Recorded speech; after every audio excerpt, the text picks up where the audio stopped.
আন্দোলনকে ভিত্তি করে একটা খুব বড়সড় আন্দোলন ইত্যাদি তৈরি করবার জন্য একটা পরিবর্তন তারা তৈরি করবার চেষ্টা করছেন এবং বিষয়টাকে এমন ভাবে উপস্থিত করার চেষ্টা করছেন যে এটাই এখন উপজাতি জনজীবনের মূল সমস্যা, আর যেন কিছু সমস্যা নেই।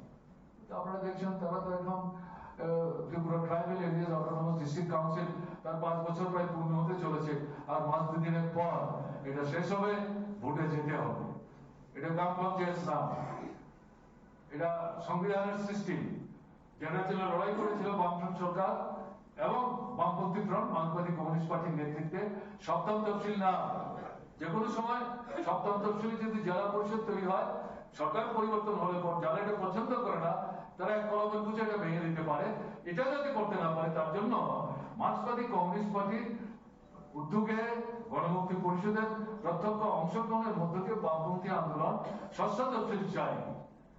যদিও মোরারজি দেশাই এটা গ্রহণ করেননি, কিন্তু মোরারজি দেশাই যখন থাকলেন না, বিধানসভায় যখন সর্বসম্মতিক্রমে প্রস্তাব পাশ হলো, তখন ইন্দিরা গান্ধী প্রধানমন্ত্রী তিনি বাধ্য হয়েছিলেন বিধানসভায় যখন এই দাবি সর্বসম্মতিক্রমে গৃহীত হয়েছে আর এটাকে বিরোধিতা করা যায় না।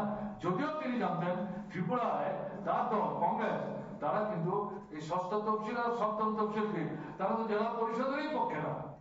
আমার এখন মনে আছে অশোক ভট্টাচার্য এমপি নির্বাচনে তিনি প্রতিদ্বন্দ্বিতা করেছিলেন এবং তিনি ঘুরে ঘুরে বক্তৃতা করেছেন, আমাকে জয়যুক্ত করে যদি দিল্লি পাঠাতে পারেন তাহলে আসাম ত্রিপুরার বর্ডার ক্রস করে এই ষষ্ঠ তফসিল এই ত্রিপুরায় ঢুকতে দেব না। That was his main issue, one of the issues. তাহলে আমি কথা বললাম, এগুলি তোমরা অনেকে জানেন না। অশোক বাবু এখন তার বলে যাওয়ার কথার উপর ভিত্তি করে তাকে তো সাপবন্দি করার কোনো অর্থ নেই, কিন্তু ইতিহাস তো তাতে রেফারেন্স, সেটা আমি এখানে জাস্ট একটু উল্লেখ করার চেষ্টা করলাম। এই জায়গায় দাঁড়িয়ে তারা আজকে এডিসি চালাচ্ছে। সমস্যাটা কি? ইংরেজি মাসের প্রথম সপ্তাহে 1-2 তারিখ কর্মচারীদের বেতন হবে কিনা এডিসি অনিশ্চয়তা হচ্ছে। কয়েক শত রিটায়ার করেছে, তার মধ্যে সম্ভবত 85 থেকে 90 জনই ট্রাইবাল। তারা পেনশন পাচ্ছেন না, তারা কোর্টে গেলেন, সুপ্রিম হাইকোর্ট সেখানে রায় দিলেন যেদিন থেকে তারা রিটায়ারমেন্টের গেছে সেদিন থেকে আজ অবধি যত মাস তাদেরকে পেনশন সবটা একসাথে করে অত তারিখের মধ্যে দিতে হবে এবং ওই সময় থেকে 9% ইন্টারেস্ট দিতে হবে এবং রাজ্য সরকারের দৃষ্টি আকর্ষণ করেছে। শ্রমিক ফিরছে, এডিসির শ্রমিক ফিরছে, ভাই সরকারের শ্রমিক ফিরছে, ফিরছে না তো কাজ নাই, ওটা অনার মৃত্যু, সন্তান বিক্রি। কাজের জন্য আগে ট্রাইবাল ছেলেরা যেত, এখন ট্রাইবাল মেয়েরাও বাইরে যাচ্ছে, ত্রিপুরার বাইরে যাচ্ছে। সেখানে গিয়ে 8-10 হাজার টাকার চাকরি, তাতে ঘর ভাড়া দিলে পরে খাবার থাকে না, খাবারের পয়সা খরচ করলে ঘর ভাড়া দিতে পারে না। অথচ মা বাবার সঙ্গে কথা বলে গেছেন আমরা কিছু পাঠাবো, তারপরে তারা কিছু পাঠাচ্ছেন, অনাহারে তারা দিন কাটাচ্ছেন, সেখানে বেগুনে মারা যাচ্ছে, সেই মৃতদেহ ফিরিয়ে আনতে পারছে না, ওখানেই তাদেরকে সমাধিস্থ করতে হচ্ছে।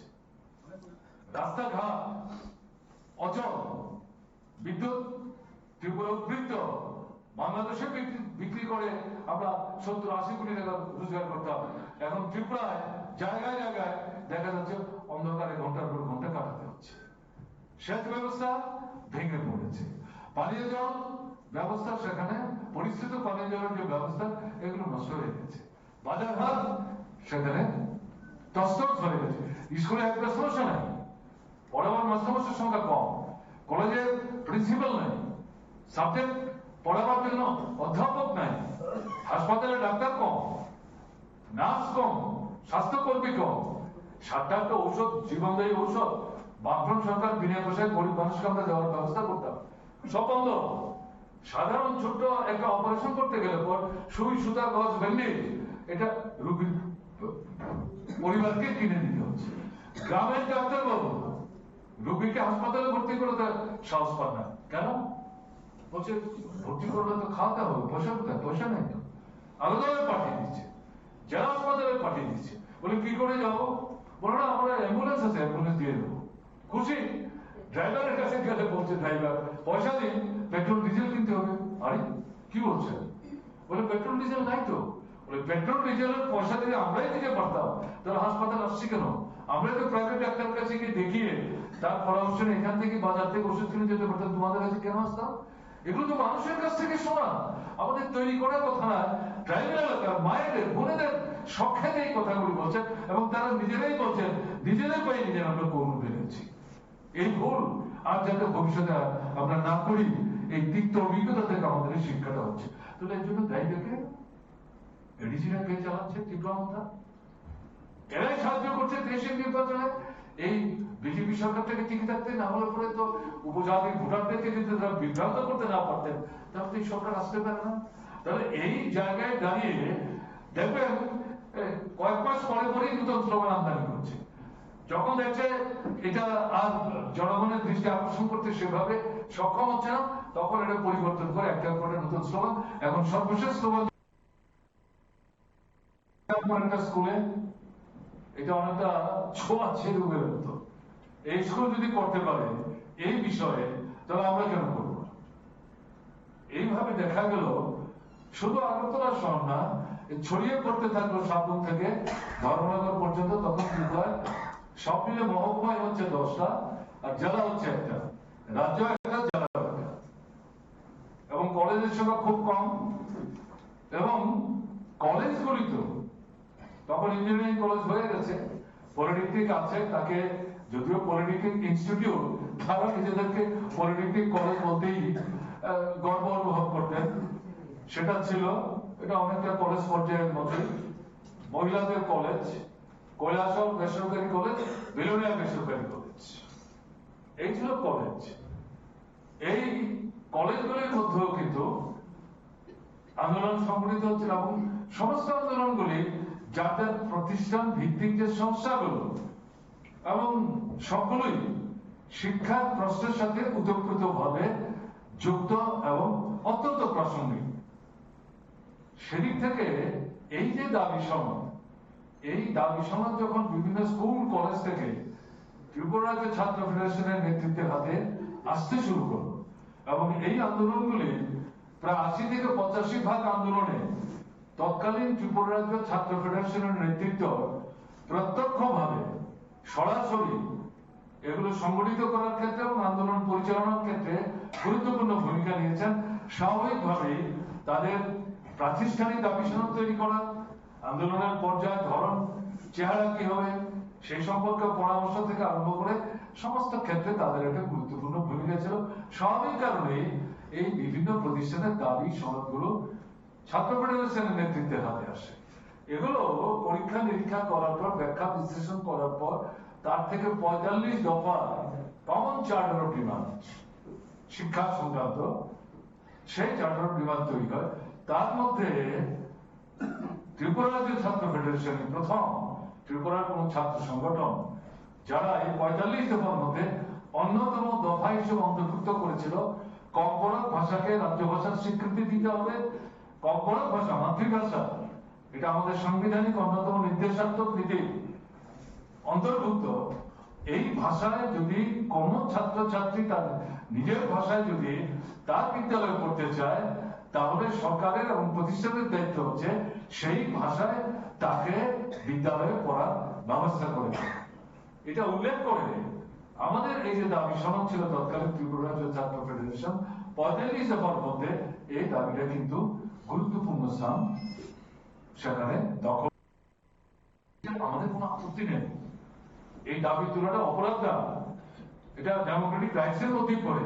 কিন্তু এই মুহূর্তে ত্রিপুরা রাজ্যের উপজাতি জনগণের জীবনে, এডিসি এলাকা সাধারণ মানুষের জীবনে এটাকে মূল সমস্যা কেউ অনুভব করেন, তারা তো এটা অনুভব করেন না। আমি যে বিষয়গুলি সংক্ষেপে উল্লেখ করার চেষ্টা করলাম, এগুলোই তো মানুষ প্রতিদিন রেশনের দোকানে ঠিক মতো জিনিস পাওয়া যায় না। চাকরি কোথায়? নিয়মিত চাকরি নেই।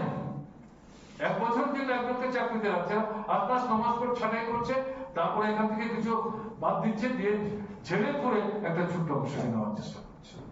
তাহলে এই যে পরিস্থিতিটা চলছে, এই পরিস্থিতিতে দাঁড়িয়ে এডিসি যারা পরিচালক তাদের দায়িত্বটা কি? তাদের দায়িত্ব হচ্ছে এই মূল সমস্যাগুলি নিয়ে কথা বলা।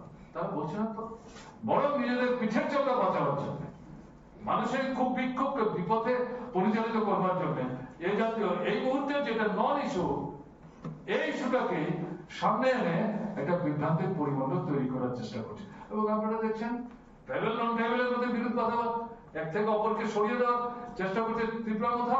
আর বিজেপি আরএসএস বিশ্ব হিন্দু পরিষদকে নিয়ে তারা হিন্দু মুসলমানের মধ্যে বিভাজন তৈরি করে এক থেকে অপরকে দূরে নিয়ে যাওয়ার চেষ্টা করছে।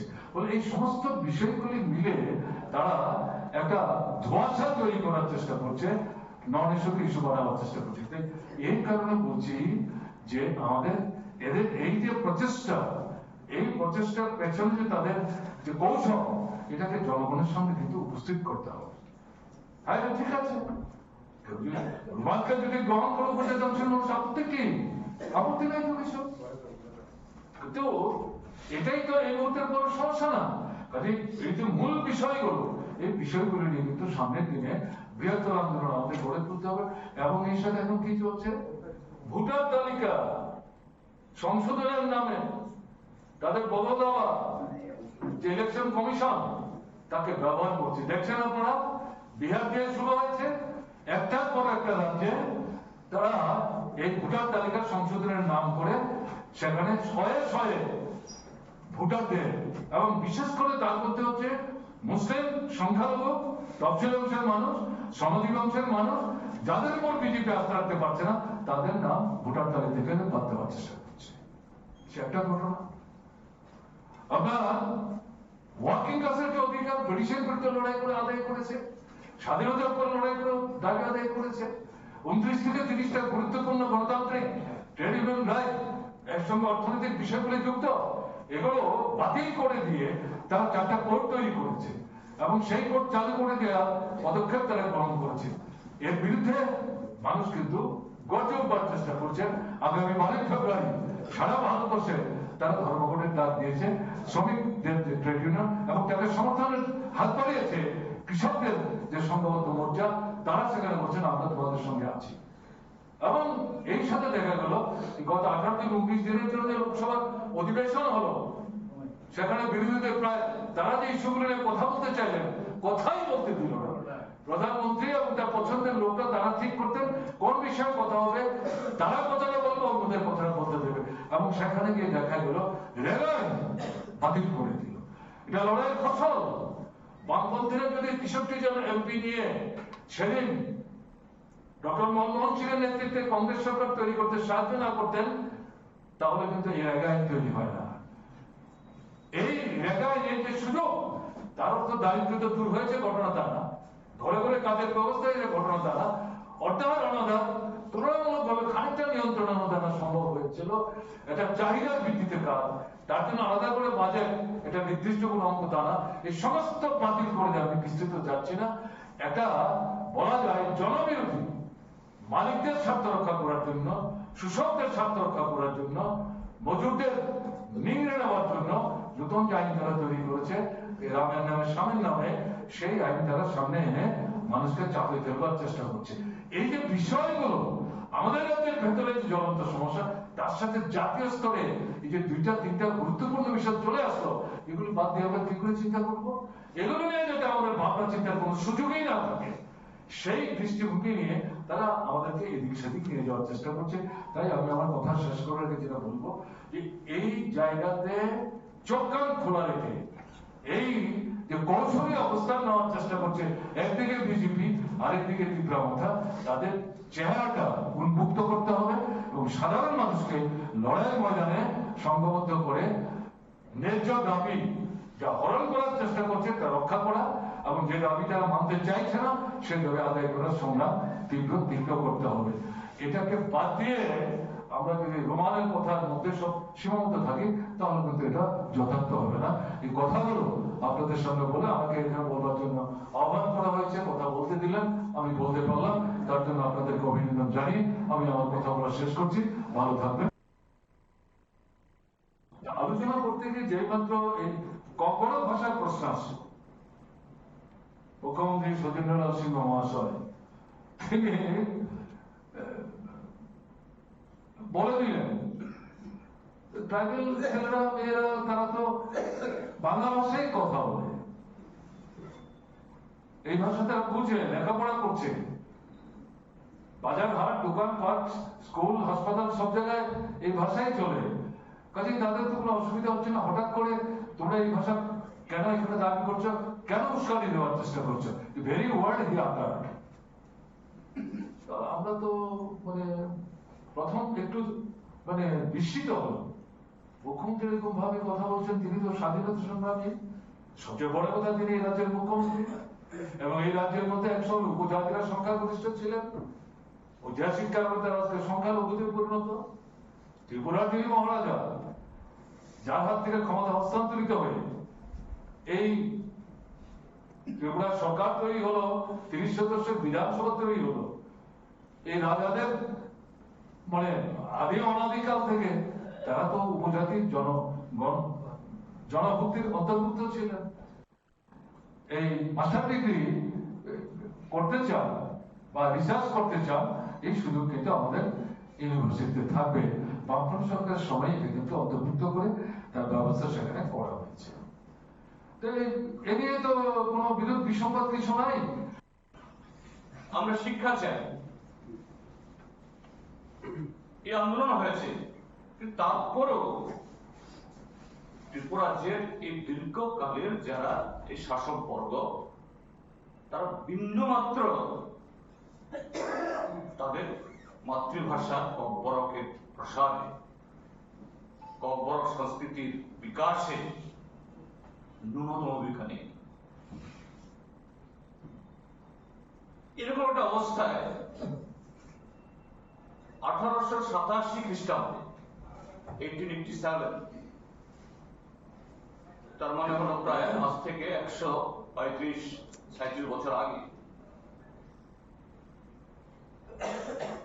একজন রাধামোহন ঠাকুর, ঠাকুর মানে হলো রাজবাড়ির জামাই, হ্যাঁ রয়্যাল ফ্যামিলি না, ওই কর্তা হলো বোধহয় ছেলের বংশের, আর ঠাকুর হলো জামাই অর্থাৎ রাজবাড়ির সাথে বৈবাহিক সম্পর্ক হয়েছে। কিন্তু সেই ককবরক ভাষার সরকারি স্বীকৃতি লাভের বয়স মাত্র 47 বছর। আজকে এটা 48তম দিবসে পদার্পণ করেছে। আক্ষেপ বা দুঃখ এখানে কেন এটা হলো, এটা শুধু ককবরক ভাষার ক্ষেত্রে না। আমরা যদি,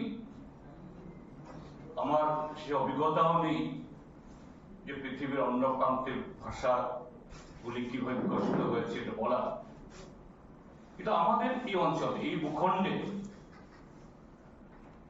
আমরা যদি দেখি অন্য ভাষার ক্ষেত্রে, এটা ভারতবর্ষের যে অন্য যে সমস্ত প্রধান ভাষাগুলো, তার মধ্যে অনেকগুলো যে সংবিধানের 8ম তফসিলে অন্তর্ভুক্ত হিসাবে স্বীকৃতি লাভ করেছে, প্রায় 22টি ভাষা, বাংলা, হিন্দি, তামিল, তেলেগু, কানাড়া, মালয়ালম বা এই মারাঠি, এরকম অসমিয়া, বুড়ো আছে, এবং সব শেষে দিকে মণিপুরি বা মেইতেই, সাঁওতালি, এটাও এখন 8ম তফসিলের মধ্যে অন্তর্ভুক্ত 22টির মধ্যে। এই ভাষাগুলো যে পরবর্তী সময়ে সংবিধান রচিত হওয়ার পর বা এই স্বীকৃতি লাভ, মর্যাদা লাভের আগে কিভাবে বিকশিত হয়েছিল, তখন তো সংবিধান ছিল না, বা তখন সেরকম ভাবে যে ভাষার জন্য এরকম ভাবে এখানে যেরকম ধরনের আন্দোলন করা হচ্ছে হয়তো হয়েছে, কিন্তু সেরকম ভাবে করতে হয়েছে বলে সেরকম আমাদের জানা নেই। কিন্তু এগুলোর যে অস্তিত্ব বা এগুলোর সেভাবে প্রসারিত হয়েছে, সমৃদ্ধ হয়েছে কিভাবে, আমাদের এই সমাজ বিকাশের ধারা যে সেই রাজ ব্যবস্থা থেকে শুরু করে তার পরবর্তী সময়তে সামন্ত ব্যবস্থা, গণতান্ত্রিক ব্যবস্থা বা বর্তমান বুর্জোয়া গণতন্ত্র ইত্যাদি যে বিভিন্নভাবে বিবর্তিত হয়েছে, সেখানে অর্থনৈতিক দিক থেকে সেখানে নানা বিরোধ বা নানা ধরনের সংঘাত থাকলেও এই সমাজ বিকাশে এই সমাজ বিকাশের ধারায় বিভিন্ন স্তরে যারা নেতৃত্ব দিয়েছেন তারা সদর্থক ভূমিকা নিয়েছিলেন বলেই সেই ভাষাগুলো বিকশিত হয়েছে। অর্থাৎ রাজারা সমাজের মধ্যে তথাকথিত উচ্চতলা বা যাদেরকে বলা হয় কুলা সম্ভ্রান্ত, এই ভাষা বিকাশে এবং সংস্কৃতি বিকাশে প্রত্যেকেরই তাদের অবদান ছিল বলেই এটা বিকশিত হতে পেরেছে। কিন্তু দুর্ভাগ্য ককবরক ভাষা 1400 বছর এখানে ককবরক ভাষী রাজারা রাজত্ব করেছেন এবং এরকম অনুগত প্রজা যে রাজাকে সিংহাসন থেকে নামিয়ে দিতে হবে, সিংহাসন দখল করতে হবে, সেখানে কিছু জমাতীয় বিদ্রোহ, রতনমণি বিদ্রোহ, জনশিক্ষা আন্দোলন, তাও যেন রাজাকে রাজতন্ত্র তার সিংহাসনে বেরিয়ে